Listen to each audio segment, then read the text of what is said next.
Okey, Assalamualaikum dan salam sejahtera. Saya akan sambung topik 1 iaitu Compute of Central Tendency and Dispersion, di mana yang saya akan sentuh hari ini adalah quartile, decile and percentile. Okey, kita tengok dulu definisi untuk quartile, decile, percentile dan juga interquartile, di mana quartile adalah set of data yang dibahagi kepada 4 bahagian dan biasanya ditulis dalam Q1, Q2, Q3, Q4. Manakala decile pula adalah set of data yang dibahagi kepada 10 bahagian dan ditulis sebagai D1, D2 sehinggalah D10.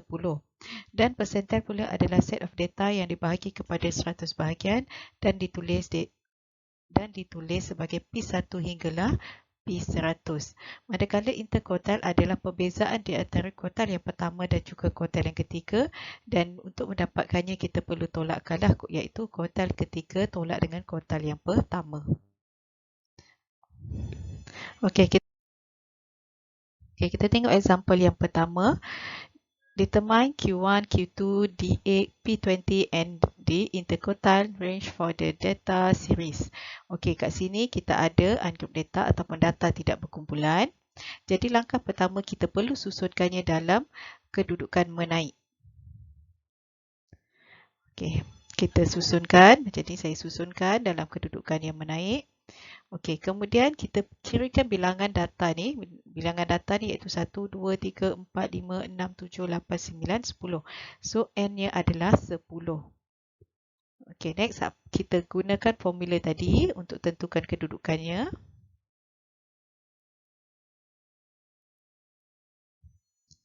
Okey, ni tadi data dia.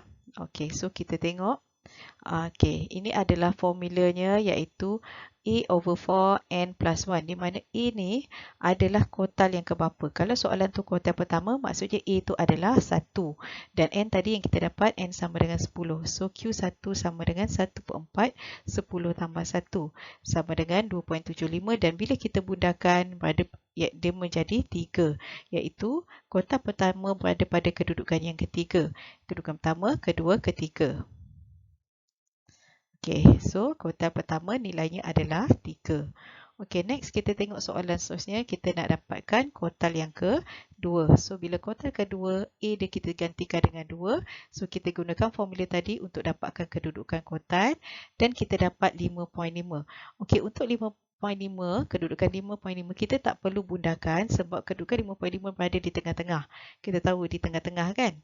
Okey, so kita tunjuk kat sini. Okey, quartile kedua ni 1, 2, 3, 4, 5. 5.5 di sini. Okey, so nilai dia adalah 5 tambah dengan 6 bahagi dengan 2.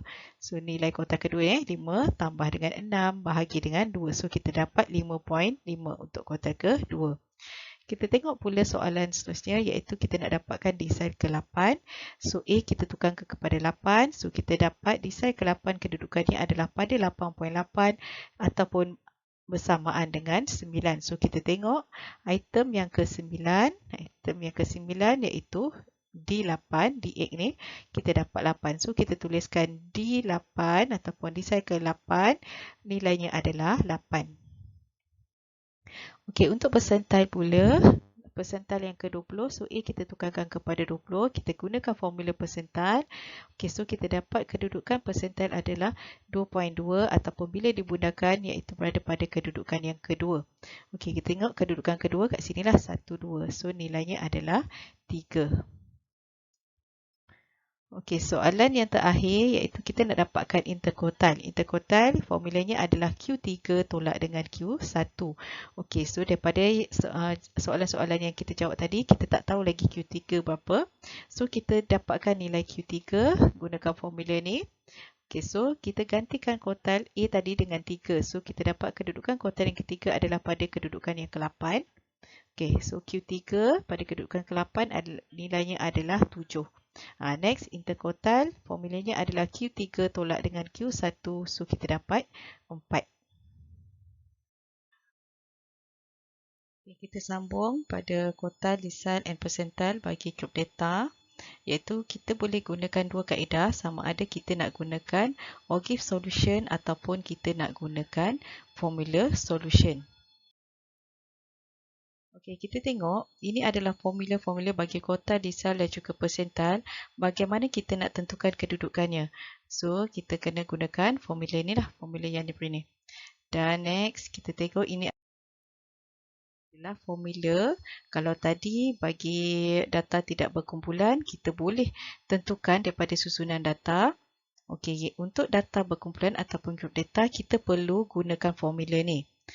Okey, dan formula ni contohnya formula kuartil iaitu QK sama dengan L tambah K per 4 N tolak F bagi F, QK darab dengan C. Kita kena tahu apa itu K, apa itu L, N, F besar, F kecil dan juga C. Dekat sini dinyatakanlah contoh K tu adalah K ni kita tengoklah kuartil ke berapa. Kalau kuartil pertama, so kita letakkan K tu 1. Kuartil kedua kita letak 2. Ketiga kita letak 3. Okey, manakala N adalah total bagi frekuensi, F besar adalah cumulative frequency before quartile group dan juga F kecil adalah frequency of quartile group, manakala C adalah size of class. Begitu juga dengan decile, percentile dan juga percentile. Okey, kita tengok example kat sini. Okey, example bagi data yang diberi, kita perlu dapatkan Q3 decile kuartil yang ketiga, decile yang keempat dan juga persentil yang ke-20 menggunakan formula dan juga OGIF. Okey, so langkah pertama apa yang perlu kita buat iaitu kita perlu dapatkan dia punya boundaries ataupun sepadan kelas dan juga cumulative frequency. Cumulative frequency mewakili F besar. Okey. So, untuk yang terlupa, bagaimana untuk kita nak dapatkan boundaries tu iaitu kita gunakan F420 tolak 419 bahagi dengan 2. So, kita dapat C4.5. Maksudnya, sebelah bawah data ni, kelas ni, kita akan tolakkan dengan C4.5 dan sebelah atas ni kita akan tambahkan dengan C4.5. So, kita dapatlah sempadan kelas yang dekat sini ni. Kita dapat sepadan kelas ni. Dan untuk nak dapatkan size of class, nanti kita akan tolakkanlah 429 tolak dengan 419. Okey, next kita tengok macam mana kita nak locate dia punya kedudukan dia. Kita gunakan formula yang saya telah nyatakan tadi. Okey, so kita masukkan kuartil ketiga, kuartil decile keempat dan juga P20. Kita gunakan formula untuk menentukan kedudukan kuartil, decile dan persentil di mana. Okey, kemudian kita akan refer pada cumulative frequency. Contohnya kuartil ketiga adalah 150. So, kita tengok pada cumulative frequency kat mana 150 tu. 150 duduknya pada 175 ataupun pada kelas yang 450 hingga 459. Okey, so saya tandakanlah. Ini saya tandakan ikut warna ya. Contoh yang macam kuning ni adalah untuk persentil. Persentil berada pada kedudukan 40, 40 berada kat sinilah 76 ni. Dan decile berada pada kedudukan 80, berada pada 130 ni. Okey, saya dah warnakan ikut ni lah sepadan warna dia sama. Okay, next kita gunakan formula. Okey, kuartil. Okey, so kita letakkan L adalah lower boundary of quartile group. Tadi kita dah tentukan quartile group dekat sini. So, lower boundary dia adalah 449.5. Kemudian N dia adalah 200. Ini N K dia tadi bergantung pada soalan. K berapa tadi? F besar dia cumulative frequency before quartile group adalah 130. Kemudian F kecil dia adalah frequency of quartile group iaitu 45. Okey, saya tandakan macam tu. Tengok yang saya dah bulatkan dekat sini. Okey, dan C adalah size of class iaitu 429 tolak dengan 419 ataupun kita tolak kat sini 429.5 tolak 419.5. So C kita dapat 10. Lepas tu kita masuk dalam formula, so kita dapatlah kuartil yang ketiga iaitu 453.9. Formula tengok pada soalan yang kedua, kita nak dapatkan decile. Okey, so kita dah tentukan tadi, kita letakkan formula decile. Okey, sama juga macam tadi, L dia, tengok decile, L dia adalah 439.5. So saya bulatkan kat sini macam ni. Decile 439.5, kemudian N dia 200, lepas tu F besar dia adalah cumulative frequency before decile group iaitu 76 dan frequency of decile group F kecil ni adalah 54. C tadi samalah 10. Okey, so kita masuk dalam formula ni, kita dapat decile yang keempat, jawapannya adalah 440.2. Yang terakhir kita nak dapatkan persental. Okey, tengok yang saya bulatkan. Persental L kecil, L besar dia adalah 429.5. Kemudian F besar adalah 34. F kecil adalah 42. Dan C adalah 10. Dan kita masukkan dalam formula, kita dapat persental yang ke-20 adalah 430.93. Okey, selesai sudah kita menjawab menggunakan kaedah formula. Sekarang ni kita tengok pula bagaimana kita menggunakan OGIF. So, dalam OGIF maksudnya kita kena lukiskan OGIF.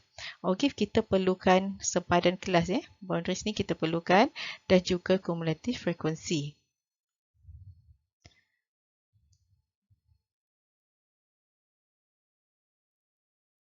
Okey, kita construct OGIF.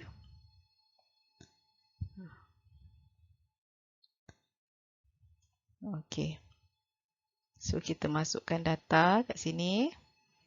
Kita lukiskan. Okey, sekarang ni kita dah tahu position dia tadi kan. Position yang pertama, ini tadi kotal yang ketiga adalah pada kedudukan 150. Kita just ambil pada kat sini, pada frekuensi ni, cumulative frekuensi 150. Okey, so kita dapat sini. Jawapannya lebih kuranglah kalau kita gunakan kertas graf, kita akan tahulah 453.5. Okey, ataupun untuk dapatkan di sel keempat, kedudukan yang ke-80, so kita tandakan kedudukan 80, so kita dapat 440.5. Last sekali, persental yang ke-20, kita tentukan kedudukan yang ke-40 dekat sini, kat bawah ni, kedudukan 40.